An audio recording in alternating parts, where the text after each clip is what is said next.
soccer field, soccer pitch.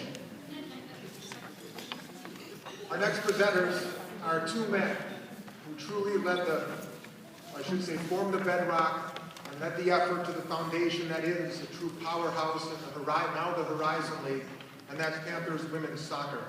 Please welcome to the stage and back to Milwaukee, Mr. Michael Moynihan, Mr. David Nikolic.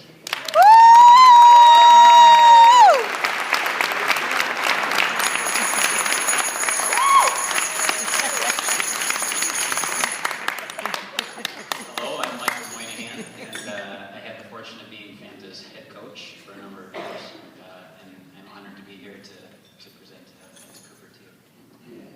And I'm David Nikolic, and I was what I am, and still Michael's assistant for the last 21 years. First time we've been doing this, so thank you, Fanta, for bringing this up. From the moment we picked Fanta up at the airport, my sister Sue and I, we were the coaches here together at the time, we knew we were in for quite an experience. And did you remember that? Yes. Yes. If anybody wants to hear about that car ride, come up and talk to me afterwards. It's quite a story in itself. But we knew we were in for quite a ride with Fanta, and we were very lucky to get her here to come to UW-M. Her name, she'll tell you, means beautiful day. I don't know if she's telling the truth or not. I don't always know with Fanta. But if it's true, it could be a more fitting name. Along the way, there was some special moments.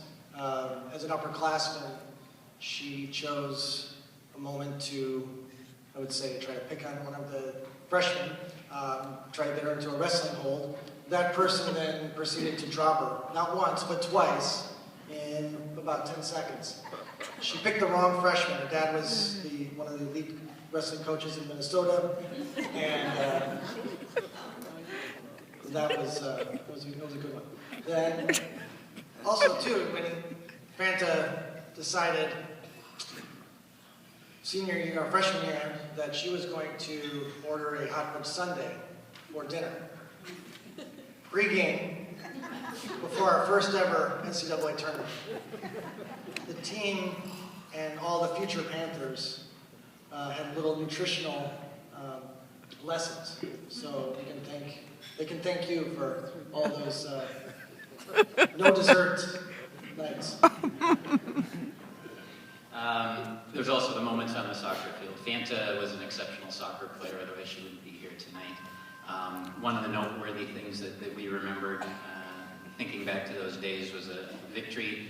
Fanta scored a goal in the dying seconds of a game against Nebraska. Nebraska at the time was ranked 8th in the country. That remains the, don't want to spoil it for you, I guess. Nebraska was ranked 8th in the country, hadn't lost a game at home in 3 years. Fanta put away a goal to tie the game for us in the waning seconds. We went on to win that game. That was the first time we ever beat a team that was nationally ranked that high. It remains the highest nationally ranked team that we've ever beaten here at Milwaukee. Fanta was the one that kind of got things going for us. So she had a tremendous influence on the field. But I think the thing about Fanta that we wanted to emphasize was she possesses a strength that's really very unique. She left her home in Oklahoma City. Her family, much of it is here tonight. She left her family in Oklahoma, and this is a long way to go, for a woman of that age. She knew nobody here, had no previous connections. It takes an awful lot of strength and courage, I think, for somebody to take that step. The things that I think stood out as a soccer player: physically dominant, tremendous speed. At least she used to have it. She might want to race me after this. But Fanta also possesses other strengths. Strength of spirit, strength of will, strength of purpose. These, to me, are strengths of character. While Fanta will always have a place in the record books as UW-M as far as awards and statistics, I've always believed that the legacy one leaves behind with one's character is the most important. Fanta has a personality that lights up a room and a smile that is infectious.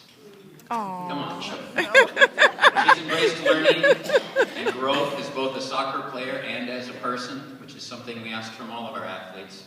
She took ownership of her mistakes and weaknesses and actively worked to fix them. She showed unwavering loyalty to us as coaches and belief in our direction, an unbelievable benefit to us as coaches and a fantastic team influence on her peers. She helped set the bar in terms of commitment to prepare and training intensity. Fanta was one of a couple of players that made the drive all summer long down to Chicago to play for a professional team down there and continue to improve her game. I believe won a national championship with them as well. But it's the strength of her personality that led her to become one of the best ambassadors for UWM athletics that we had the privilege of working with. She took tremendous pride in being a Panther, still does to this day, as she remains connected and offers support and encouragement to student athletes and staff at UWM. So please direct your attention to the screen. Next up, Fanta McCabe Cooper. Aww. Fanta Cooper. A two-time Midwest Collegiate Conference Player of the Year, Cooper helped put Milwaukee women's soccer on the map. A three-time NSCAA All-Region selection. She was a four-time All-Conference honoree and led the Panthers to their first ever NCAA tournament berth in 1997. During her career, she helped Milwaukee to a 45, 24, and 11 overall record. Fanta Cooper. Yay!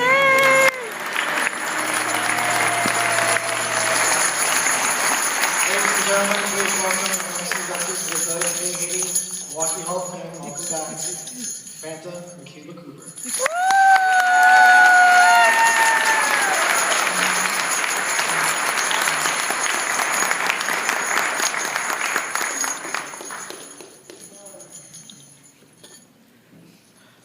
Good evening.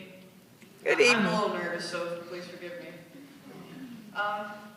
First up, Michael, Navy, thank you for that introduction. It was amazing.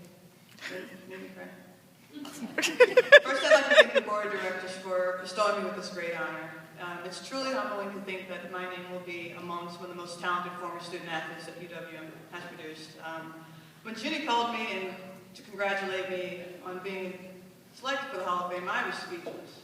And instantly, a ton of UWM stories and memories came rushing back to me. And I could go on and on tonight telling you about those stories, but tonight I just want to tell you one, share with you just one. My favorite one, actually, why I chose UWM. For those who know me, hey, Room. Hi!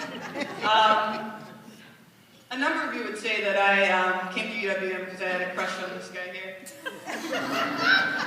And that might be the case, but it's not the whole case. Actually, it was my recruiting trip that made me realize that this was the right place for me. A week before my recruiting trip, Michael called and asked if there was anything special I wanted to do or see in Milwaukee, and I said yes, and quickly gave him a list.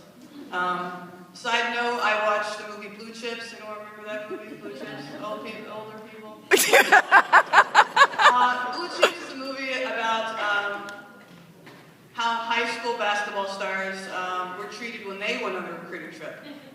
That being said, I asked for the following three things. I wanted a band to greet me when I got off the airplane. I wanted someone there holding a sign with my name on it. And I also wanted a homemade dinner. Pretty three reasonable demands. They were demands. So when I flew into Milwaukee, I literally sprinted off the plane, and to my surprise, there was no bank. Instead, I don't remember you being there. Okay, my memory's a little off, so I'm going to go with my memory. I remember, so there was no band there, and I remember some hairy guy holding a sign, ripped up cardboard sign that he clearly stole from a hobo, and my name was scribbled on it. And I walked up to them. They introduced themselves as Sue Moynihan and Rob Harrington, but he thinks he was there. I do not look like Rob. You're killing my story. Okay.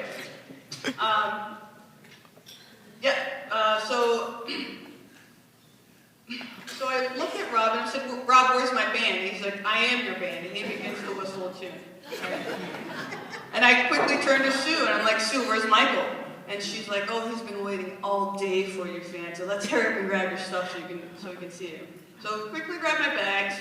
We run to the. Oh, we didn't run to the car. I see the car and I scream shotgun, right? Because you see the car, you have to yell shotgun. You can't do it before you have to see the car.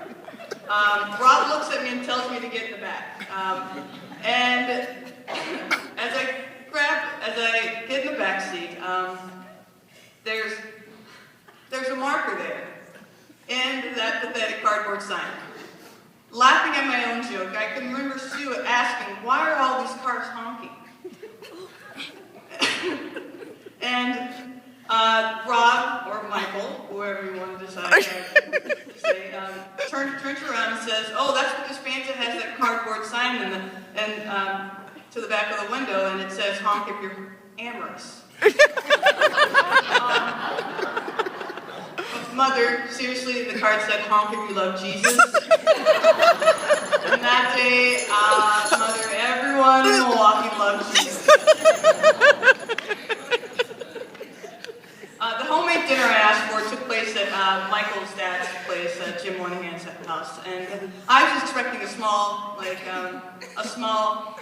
event, i.e. Michael and myself, but it ended up turning into, like all Moynihan dinners, something bigger than life. There were about 20 people there, and they all had a great story about the staff that was on the UWM staff and how crazy I would be not to take part of it. That was a really special night. My next day in Milwaukee, Sue Moynihan realized that she needed to separate me from her brother, so I had to hang out with the team, and I came in January, and that January, that day, there was at least 8 feet of snow on the ground, and the girls decided that they insisted on taking me to the Pettit to go ice skating. I don't know why, but on the way to the Pettit, the car got stuck in the snow at least 6 times. By the 4th time, I refused to get out of the car and help push. And I can remember distinctly an upperclassman telling me to get out of the car or else. And, well, I quickly got out of the car. Later on that day, I remember also telling another upperclassman that if she didn't give up her soccer number, 16, that I wouldn't be coming here. She looked at me and said, "I guess you're not coming." You see, it really wasn't this hunk of a man right here that got me here. I came to Milwaukee because I felt like this was home. You know, like home, I would not get away without pushing my own way or pulling my own weight.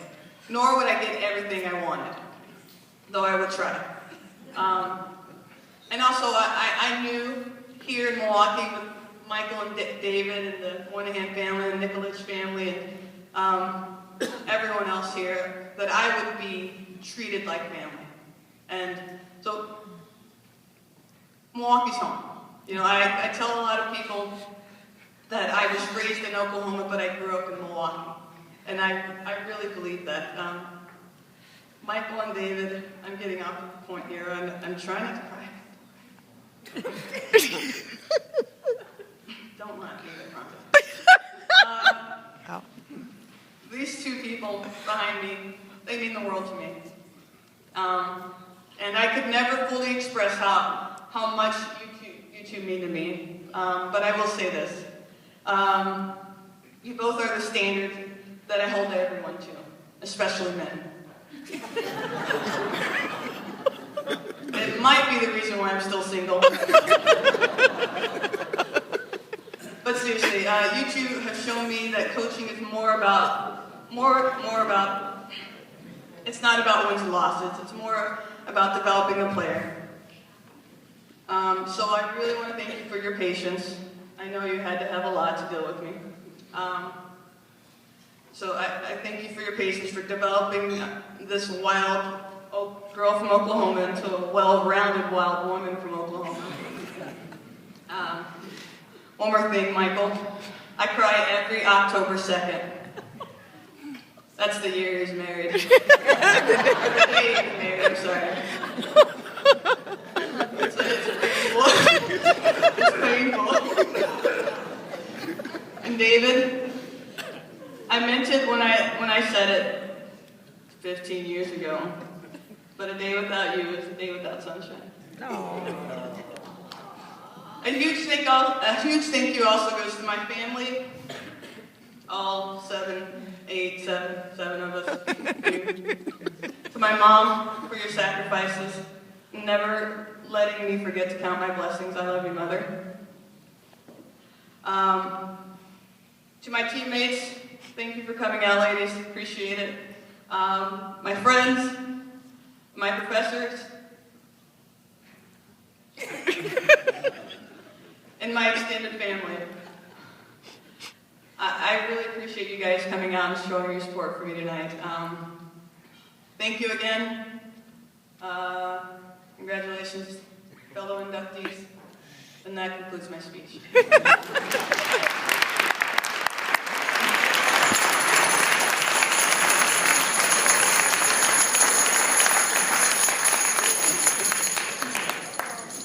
Omar, you should take some pictures. That's still a picture right there, man. I know, but Yeah, that's fine. Look at her.